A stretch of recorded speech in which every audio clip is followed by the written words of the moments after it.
Messieurs les présidents de la République, Madame la Première Dame,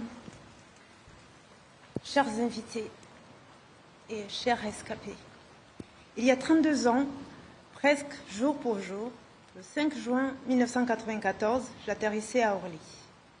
Avec 31 autres enfants, nous étions grièvement blessés.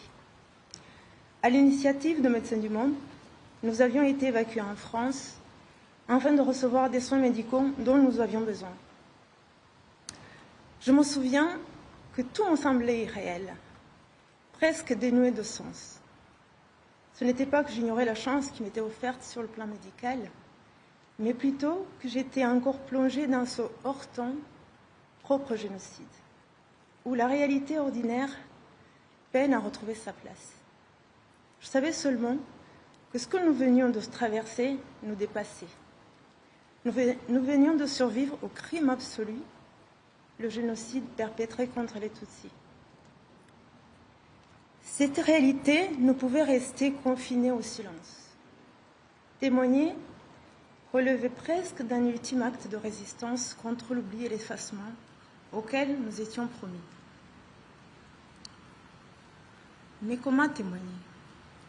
Même 32 ans plus tard, les mots restent insuffisants pour dire ce que signifie être confronté au crime de génocide.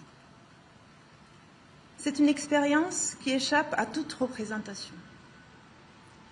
Comment se présenter ce que fait la perte d'1 million de personnes à l'échelle individuelle et nationale?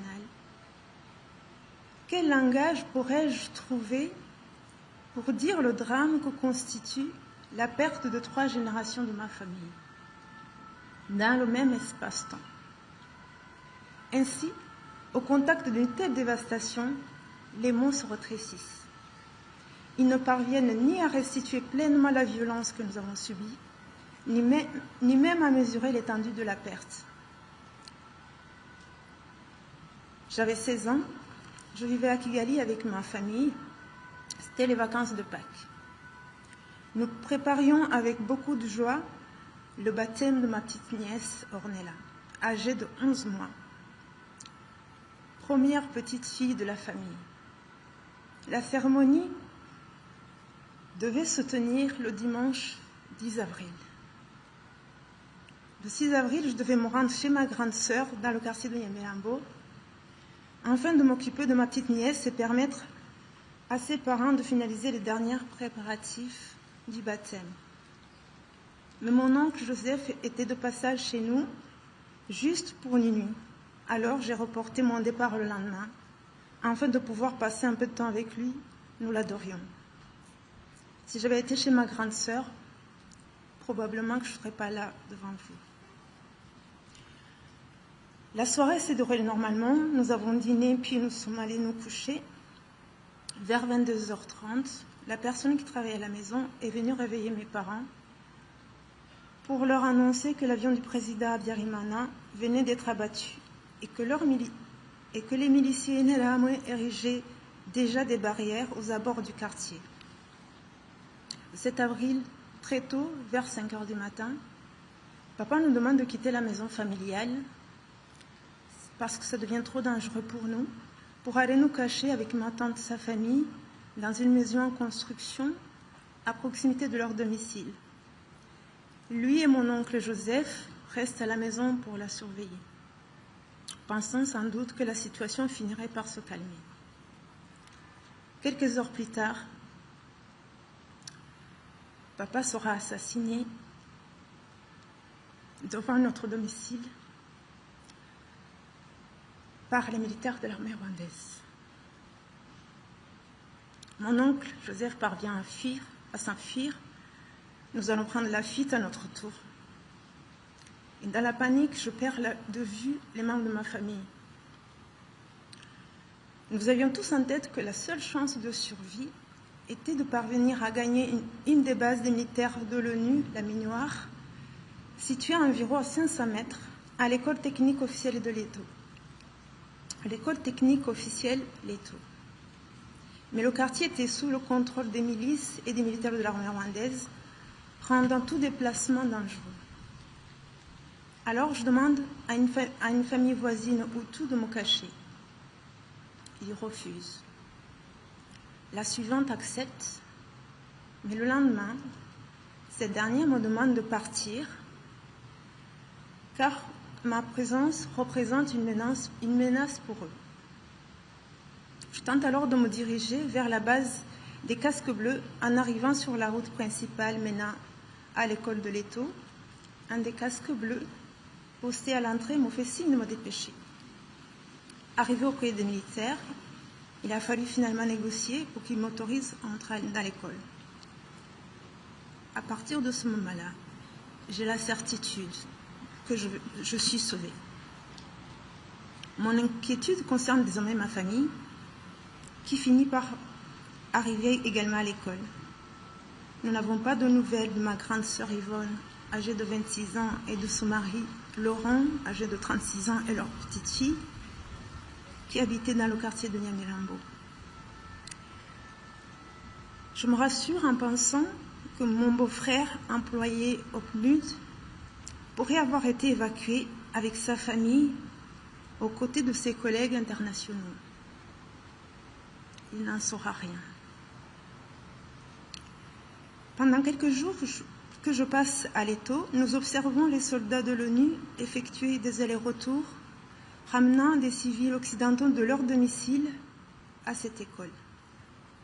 Arrive le 11 avril, dans la matinée, nous voyons ces derniers préparer leurs affaires en vue d'un départ, y compris les religieux en charge de la gestion de l'école. L'organisation des départs se déroule avec une tension palpable. Certains Rwandais en possession de passeports tentent de figurer sur la liste d'évacuation. Un ministre de l'opposition, Boniface Ngulinzira, présent avec sa famille avec nous, demande également de partir. Mais les casques bleus refusent, jugeant son évacuation trop dangereuse pour eux. La peur commence à gagner un certain nombre d'entre nous devant cette nervosité inhabituelle des casques bleus. Et nous savons, et ils savent aussi, que les miliciens encerclent toujours l'école. Nous leur demandons alors si eux aussi allaient partir. Ils nous répondent qu'ils vont rester encore 3 semaines et que peut-être ils seront relevés ensuite. Vers 13h, les civils occidentaux montent dans les véhicules et partent à l'aéroport de Kigali, escortés par les camions des casques bleus. Nous sommes environ 2000 personnes réfugiées à cette école, essentiellement Tutsis. Après leur départ, les militaires de l'ONU restés avec nous montent un stratagème. Ils nous invitent à entrer à l'intérieur des bâtiments en nous disant que le déjeuner allait être servi.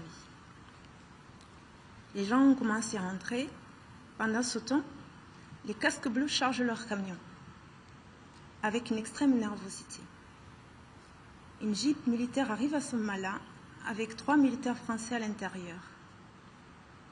Les militaires de la Minoire commencent à démarrer leur véhicule pour partir.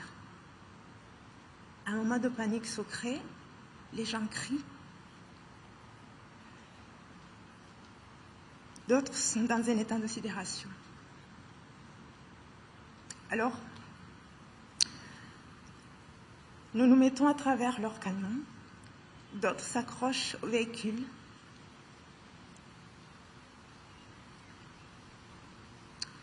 Et là, ils tirent en l'air. À ce moment-là, nous ne savons pas s'ils sont en train de nous tirer réellement dessus. Nous nous couchons par terre, d'autres se mettent à courir dans tous les sens. Un des casques bleus nous demande de les laisser partir et nous dit que les militaires français allaient rester avec nous. Ils démarrent leur camion tout à l'heure, précédés par la jeep française. Tous s'en vont. Ils nous abandonnent. Ils avaient reçu l'ordre.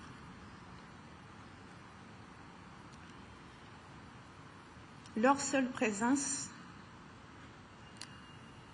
aurait suffi à nous protéger. Après un tel acte, j'ai encore des questions qui sont restées sans réponse. Je me demande toujours quelle a été la chaîne de responsabilité. Pourquoi les responsables ont bénéficié d'une impunité totale et ont poursuivi leur carrière sans avoir à rendre des comptes?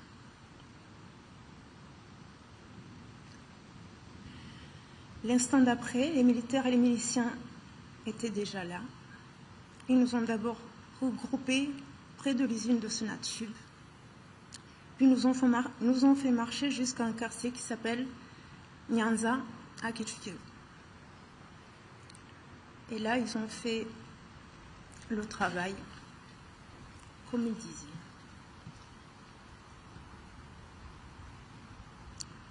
Tout mon monde s'est disloqué à cet endroit-là. J'ai perdu mes voisins aussi, mes amis que je connaissais depuis la maternelle, les amis de mes parents et bien sûr ma propre famille, ma mère Angéline qui avait 46 ans, ma sœur Marie-Josée qui avait 19 ans, mes oncles, mes cousins, mes cousines. La liste est longue. Très peu de personnes ont survécu. À ce moment-là, je n'étais pas encore blessée. Et à la tombée de la nuit, nous avons été encore quelques-uns tentés de nous cacher encore dans le petit bois aux alentours. Puis ils nous ont retrouvés le lendemain.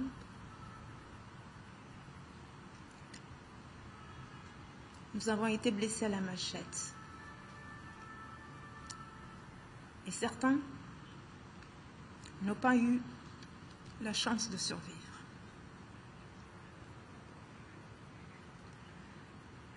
Le surlendemain, allongés dans les herbes, nous avons entendu à nouveau des pas qui s'approchaient de nous. Quelqu'un m'a touché la joue.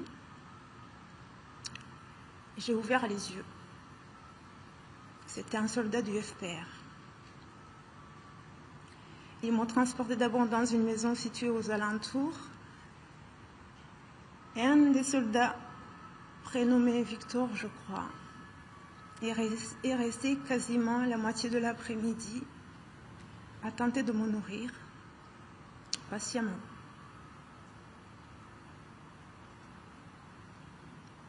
Il m'a littéralement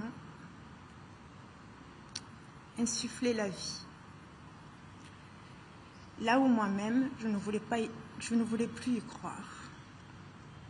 Plus tard, ce sera le capitaine Evode qui se démenait pour trouver une solution à nos multiples difficultés avec gentillesse. Nous avons été amenés à l'hôtel Ribero, situé sur les hauteurs de Kigali, réquisitionné par le FPR, pour y loger des rescapés.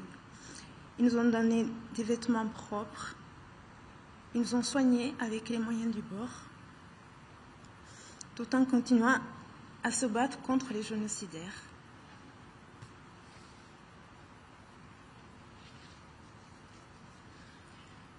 Durant notre traversée des ténèbres, ils ont représenté à nouveau l'humanité. Ils nous ont arrachés de l'anéantissement. Alors, Monsieur le Président de la République française, chers invités,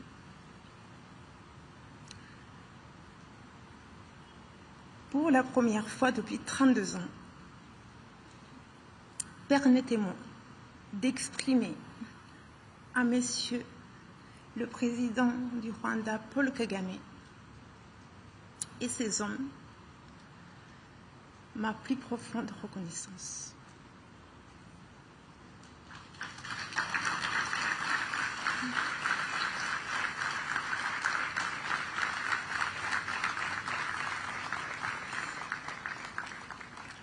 Nous vous devons notre vie. Merci. Par la suite, nous avons été évacués au CND puis au camp de Byumba, une région qui avait été sécurisée par le Front patriotique rwandais.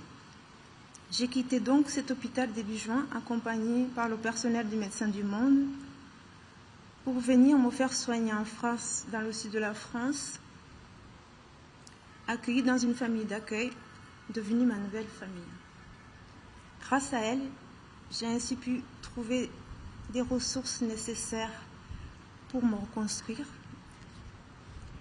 et vivre la vie pleinement. Comme je le disais précédemment, j'ai souhaité témoigner très tôt, dès que ma santé me l'a permise, pour que le monde sache. Mais également parce qu'en France, dès la fin du génocide perpétré contre les Tutsis, nous nous sommes heurtés particulièrement ici à un puissant négationnisme. Alors nous avons témoigné encore et encore aux côtés de l'association Ibuka. Car un proverbe rwandais dit « La vérité traverse le feu, mais ne s'y brûle pas ». Aujourd'hui, nous éprouvons à la fois une grande satisfaction et du soulagement devant l'existence de ce mémorial à Paris, ici à Paris, et en ce lieu même. Son édification constitue d'abord une forme de réparation symbolique face à l'entreprise d'anéantissement qui nous visait. Il réinscrit durablement la présence des personnes disparues dans l'espace public. Il constitue une œuvre de pédagogie, un espace de questionnement permanent adressé à nos contemporains. Il est une œuvre de transmission destinée aux générations futures et il offre aux plus jeunes une possibilité de comprendre, de questionner et d'apprendre. Pour toutes ces raisons, je tiens à vous adresser, Monsieur le Président de la République française, mes sincères remerciements pour avoir rendu possible la réalisation de ce mémorial.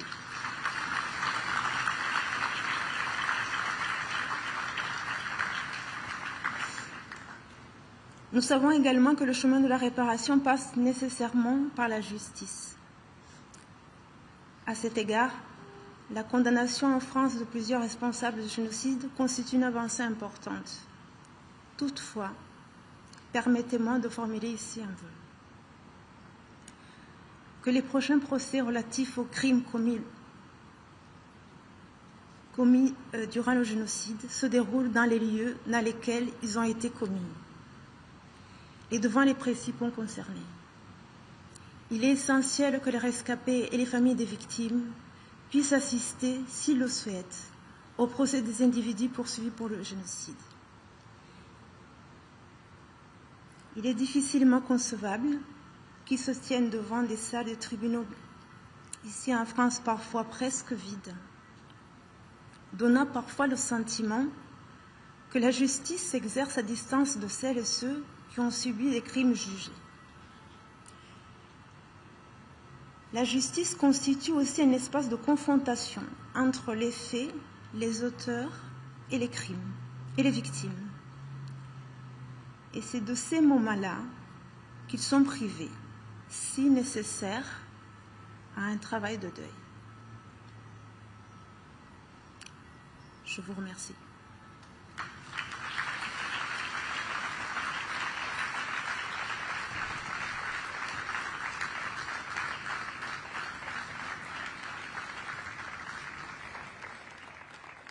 Merci Madame Ouima Bazi pour ce témoignage poignant. La poésie étant souvent l'art de dire l'indicible, nous allons désormais écouter un poème lu par Gaël Faye de la poétesse rwandaise Beata Umumbyeyi Mérès.